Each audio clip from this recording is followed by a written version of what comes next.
జగన్ టైంలో ప్రతి 3 నెలలకు ఒకసారి ఎకనామిక్ డెవలప్మెంట్ బోర్డు మీటింగులు, తర్వాత రాష్ట్రంలో పెట్టుబడులకు సంబంధించి ఇదిగో 1,00,000 కోట్ల రూపాయల పెట్టుబడులకి వచ్చారు ఈ కంపెనీలకు అప్రూవల్ చేయడం క్యాబినెట్లో. అట్లాగే ఆ తర్వాత 2,00,000 కోట్లకి ఇట్లాగ చూస్తే దాదాపు 13,00,000 కోట్లకు సంబంధించినటువంటిది ప్రభుత్వం అనుమతులు ఇచ్చింది. అయినా పరిశ్రమలన్నీ పారిపోయిన రాష్ట్రం వదిలి అని పదే పదే ప్రచారం చేస్తారు. ఇప్పటికే అదే ప్రచారం చేస్తారు.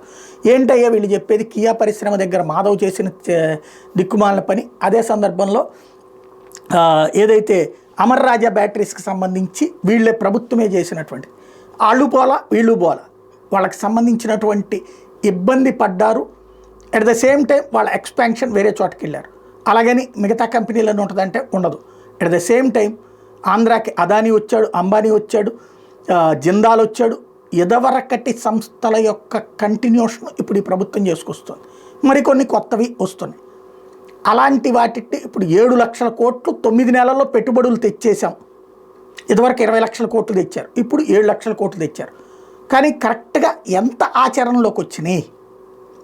అశోక్ లేలాండ్ వచ్చింది, గుడ్. అది ఆల్రెడీ ఇదివరకు ఉండేది ఆంధ్రాలో, ఇప్పుడు మలవల్లిలో దాని ప్లాంట్ అన్నటువంటి మంచిది. రాష్ట్రానికి సంబంధించిన పెట్టుబడులు రావాలని మనస్ఫూర్తిగా కోరుకుందాం. అదే సందర్భంలో పెట్టుబడులు ఎవరున్నా వస్తున్నాయి. ఆంధ్రప్రదేశ్లో గుర్తుపెట్టుకోవాల్సింది అది.